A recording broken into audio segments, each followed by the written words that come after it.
ये झूठ बोलने में माहिर है। A1 क्लास के झूठे हैं ये, A1 क्लास के झूठे। आप एक बात मुझे बताइए, आप आंख से अंधी हैं या कान से सुन नहीं सकती?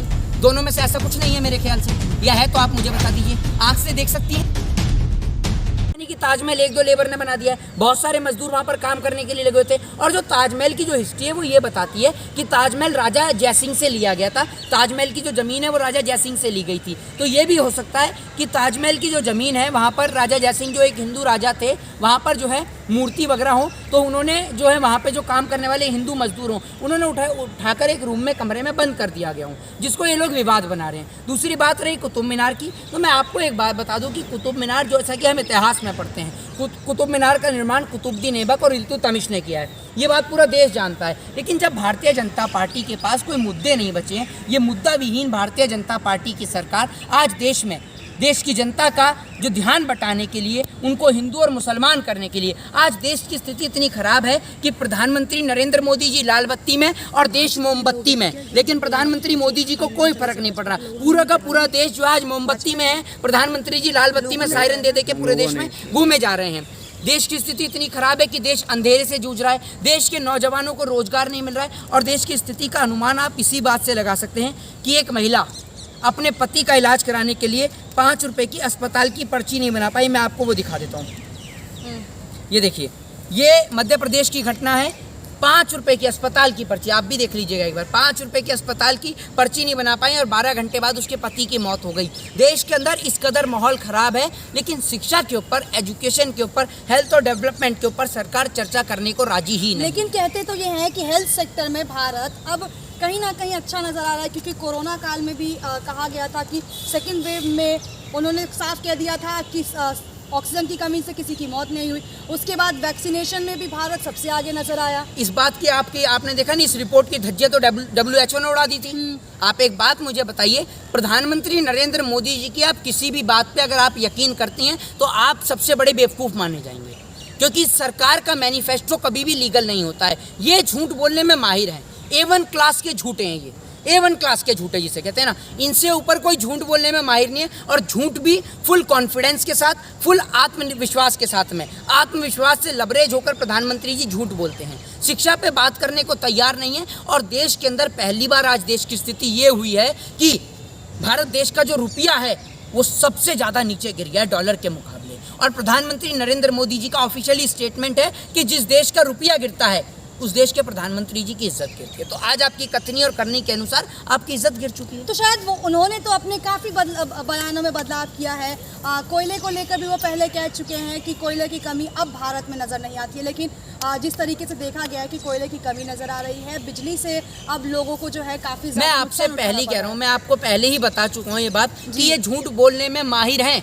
झूठ बोलने में आप इनके किसी भी नेता, किसी भी कार्यकर्ता का हाथ नहीं पकड़ सकते। एक प्रधानमंत्री मंच से खड़े होकर ये बोल देता है कि प्रत्येक नागरिक के खाते में अगर विदेश से काला धन आएगा तो 15-15 लाख रुपए तो यूं ही आ जाएंगे, 15 से 20 लाख रुपए तो यूं ही आ जाएंगे। कैसे आ जाएंगे? भारतीय मनोरंजन बैंक। तो क्या आप जी, अरे ये तो बात आप प्रधानमंत्री जी से पूछिए ना। जो प्रधानमंत्री कहते थे मेरे पास काले धन की इतनी लंबी सूची है, असल में जब किसी देश की आर्थिक स्थिति खराब होती है, किसी देश का आर्थिक स्ट्रक्चर डैमेज होता है, तो वहाँ की सरकारें और वहाँ देश के प्रधानमंत्री हिंदू और मुस्लिम जैसे मुद्दे को अपनाते हैं। और वही काम आज भारतीय जनता पार्टी कर रही है। लेकिन मैं इसमें अगर सबसे ज़्यादा अगर किसी को पागल समझता हूँ तो वो इस देश की जनता है। वो जनता जो हिंदू और मुसलमान के नाम पर उलझी पड़ी है। आज बुलडोज़र अगर चल रहा है ना, जो बुलडोज़र सब लोग चिल्ला रहे हैं, बुलडोज़र चल रहा है आज देश के नौजवानों के सपनों पर, बुलडोज़र चल रहा है इस देश की अस्मिता पर, बुलडोज़र चल रहा है इस देश की अनेकता, एकता और अखंडता पर, बुलडोज़र चल रहा है इस देश की यूनिटी पर, बुलडोज़र चल रहा है आज उस पिता के जो रिक्शा खींचकर अपने बच्चे को पढ़ाता है उसके सपनों पर, बुलडोज़र चल रहा है आज भारत देश की अनेकता, एकता, हिंदू मुस्लिम सिख ईसाई एकता पर, वसुदेव कुटुंबकम पर, बुलडोज़र चल रहा है आज उस माँ के सपनों पर जो माँ अपने बेटों को सरहद की हिफाजत करने के लिए भेजती है। आज बुलडोज़र उन लोगों के सपनों पर चल रहा है। नेता के सपनों पर बुलडोज़र नहीं चल रहा है। नेताओं के बच्चे आराम से विदेश में पढ़ रहे हैं और इस देश की जनता को हिंदू और मुसलमान के नाम पर लड़ाया जा रहा है, उनके दिमाग को डाइवर्ट किया जा रहा है। कहाँ किया जा रहा है? वो तो कहते हैं सबका साथ सबका विकास, हर धर्म अगर आप एक बात मुझे बताइए, आप आंख से अंधी हैं या कान से सुन नहीं सकती? दोनों में से ऐसा कुछ नहीं है मेरे ख्याल से, या है तो आप मुझे बता दीजिए। आंख से देख सकती हैं देख सकती हैं हाँ या ना, बताइए मुझे।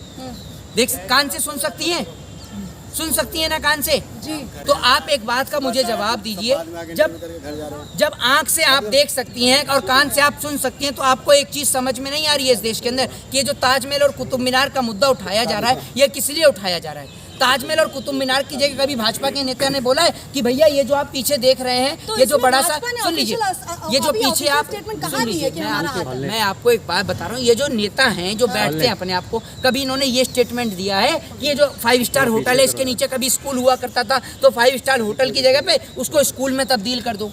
शिक्षा पे कभी बात करते हैं ये लोग? कभी हेल्थ पे सुना हो? लोग बेरोजगारी से त्रस्त हो रहे हैं, मर रहे हैं, उस पर कभी चर्चा नहीं है। तो मैं आपको यही समझा रहा हूँ कि अगर आपको तबाह होते हुए भी तबाही नहीं दिखती तो ये अंधभक्ति है साहब, इसकी कोई दवाई नहीं दिखती। तो कुतुब मीनार में जो लोगों ने हनुमान चालीसा पढ़ा है उसमें भाजपा के लोग कहाँ हैं? मतलब हर चीज का इल्जाम भाजपा के ऊपर लगा देंगे क्या? अगर ये लोग भाजपा के लोग नहीं हैं तो एक बात आप मुझे बताइए, आप हनुमान चालीसा अपने घर के मंदिर में पढ़ेंगे या सड़क पे बैठ के पढ़ेंगे? तो भारत में तो इतना तो आपको है ना आजादी की, आप कहीं भी पढ़ लें, हनुमान चालीसा पढ़ रहे हैं लोग, तो आपको इसमें दिक्कत क्या है? अरे आप तो कल को अगर वहाँ पर हाईवे पे बैठकर हनुमान चालीसा पढ़ने लगेंगी तो क्या आज़ादी है? अगर आज़ादी है क्या?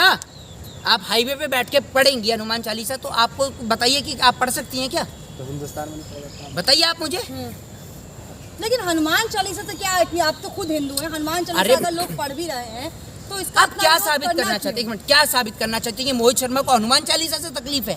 मोहित शर्मा को हनुमान चालीसा से कोई तकलीफ नहीं है। मैं खुद पढ़ता हूँ हनुमान चालीसा, आप नहीं बताएंगे मुझे? भाजपा से तकलीफ है? नहीं, मुझे भाजपा से भी तकलीफ नहीं है। मुझे तकलीफ इस बात से है कि अगर कोई दूसरा आदमी जो करेगा क्या हम भी वही करेंगे? हैं? अगर हम उनकी हुबहू होड़ कर रहे हैं कि भाई मुसलमान सड़क पे बैठ के अपनी नमाज पढ़ रहा है शुक्रवार के दिन, जुम्मे वाले दिन, तो क्या हम भी हनुमान चालीसा पढ़ेंगे मंगलवार को? हमारी आरती होती है ना, किसी को तकलीफ हुई है? तो भाई आप एक बात समझिए, तकलीफ है? अजान से तकलीफ है इस देश के राजनेताओं को, और आरती से भी उन्हीं को तकलीफ है, तभी वो लाउड स्पीकर हटवाने में लगे हुए हैं। बाकी इस देश के अंदर हनुमान चालीसा होती आई है, माता रानी का जागरण, चौकी, पूजा, हवन, गणेश चतुर्थी का उत्सव, सब कुछ होता है। परमिशन लेते हैं लोग, बड़ी बड़ी चौकियाँ लगाते हैं। अभी नवरात्रि गई है, हमने भी माता रानी की चौकी लगाई सरकार से परमिशन लेके, और गली में ही लगाई। बताइए, तब मुसलमान लोग भी रहते हैं, किसी ने तो कंप्लेंट नहीं करी कि हमें तकलीफ हो रही है। तो अगर आप दूसरे को कोऑपरेट करेंगी तो दूसरा आपको कोऑपरेट करेगा। लेकिन अगर आप ये सोचती हैं कि उसकी मस्जिद की नमाज बंद कराकर हम खुश रहेंगे तो ये गलत है। अगर आप उसकी मस्जिद की नमाज बंद कराएंगी तो कल का आपको माता रानी का जागरण भी बंद होगा। तो हम दोनों ही समाज के लोगों को कोऑपरेट करने का काम करते हैं, ठीक है ना? तो मतलब क्या लग रहा है विपक्ष कभी हिंदू मुस्लिम की या बाकी चीजों की राजनीति नहीं करता था, केवल भाजपा ही कर रहा है क्या? विपक्ष आज विपक्ष में बैठा ही इसलिए कि वो हिंदू मुसलमान की राजनीति नहीं करता था, वरना मुट्ठी भर अंग्रेज इस हिंदुस्तान पे कब्जा करने की औकात क्या थी? औकात तो इसलिए बन गई उनकी क्योंकि इस देश के हिंदू मुस्लिम सिख ईसाई आपस में लड़ गए, इसलिए इस देश के ब्रिटिश ईस्ट इंडिया कंपनी इस देश पे राज कर गई।